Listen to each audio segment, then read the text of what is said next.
Nearly 30 years after the movie hit theaters, VFX director Robert Legato candidly reflects on a specific moment from Tom Cruise's interview with the vampire adaptation. The 1994 adaptation of Anne Rice's iconic Gothic horror novel starred Brad Pitt as the vampire Louis de Pointe-du-Lac, whose life in 18th-century New Orleans is turned upside down upon meeting the charismatic Lestat de Lioncourt, Cruise, who transforms him into a bloodthirsty creature of the night. Interview with the Vampire is celebrated as both a critical and financial hit, earning accolades and major award nominations.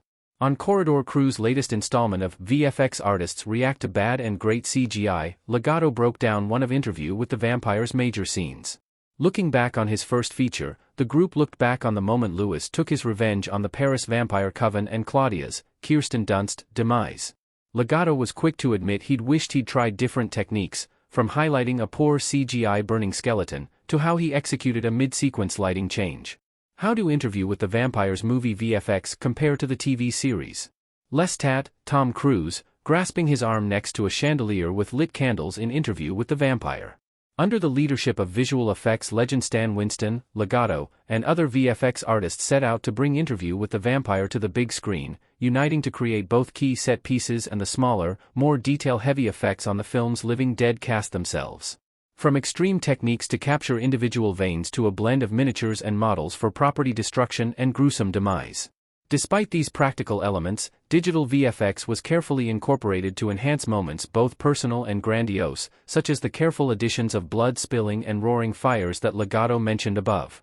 While 28 years had passed between adaptations, AMC's own Interview with a Vampire has also boasted its own celebrated VFX work, as Season 1, Episode 3, Is My Very Nature That of the Devil, received a Hollywood Professionals Association Award nomination for its visual effects work. The TV series had to navigate filming during the COVID-19 pandemic while also working with expensive historical sets and props that could not be damaged. As such, the show employed digital effects alongside solid blood puddles and even creatives from the original movie to bring Rice's story to the small screen. As one of the most beloved vampire tales in pop culture, Interview with the Vampire will always have a place in audiences' hearts, be it the classic 1994 movie or its modern reimagining.